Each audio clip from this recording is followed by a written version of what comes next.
Bodo latest आपडेटआव बयखौबो बरायबाय। दिनैनि रादाबखौ फरायदों आं प्रमद खाख्लारि।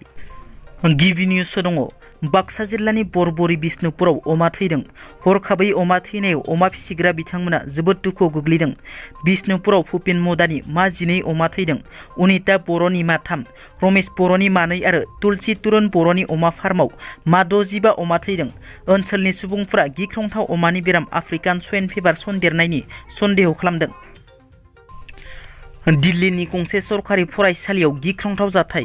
दिल्लीनि गंसे सरकारि फरायसालिनि थाखोआव फरा फोरोंबाय थानाय समावनो सासे फरायसानि खर'आव गोग्लैदेरो गंसे सिलिं फेनआ।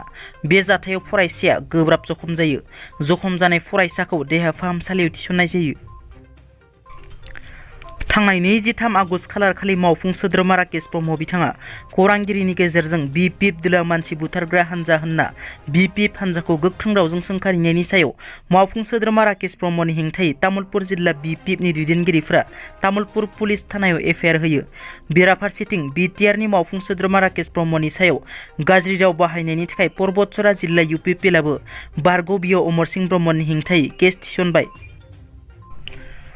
आलादा रायजो बड'लेण्ड होयोब्ला इन्टारनेशनेल ल' कर्टआव थांगोन बे बाथ्राखौ बुंदों इन्टारनेशनेल कच राजबंशी संघआ। बावैसो सान सिगां कच किं अनन्त रायआ गोदानै कच बिहार इउनियन टेरिटरि सोरजिजायोब्ला BTR नि क'क्राझार आरो चिरां जिल्लाखौ लाफानानै आसामनि माखासे जिल्लाफोरा कच बिहाराव हाबफागोन होनना बुंथिनायखौ लानानै एबसुआ बड'लेण्डनि 1 इन्सिबो हा होनाय जानाय नङा होनना गोख्रों रावजों बुंथिनायजों लोगोसे कच बिहारनि सिगां बड'लेण्ड सोरजिनांगौ बुंनायनि सायाव इन्टारनेशनेल कच राजबंशी संघनि सासे गोख्रों दैदेनगिरि भद्रेश्वर बर्मनआ बुङो दि जुदि मिरु सरकारा गोदान आलादा रायजो बड'लेण्ड होयोब्ला जिनेभानि इन्टारनेशनेल ल' कर्टआव थांनो थाखाय थियारि होनना खौरांगिरि मेल खुंनानै बुंथियो। क'क्राझार जिल्लानि गसाइगाव महकुमानि सराइबिलाव सासे आइजोखौ दायनिनि सन्देहजों बुनायनि दुंहाव थासारि। पुर'हित बाबानि फोसावनायाव दायना साजायनायाव गंसे नखरखौ रायजो राजाफोरा गाग्लोबदों।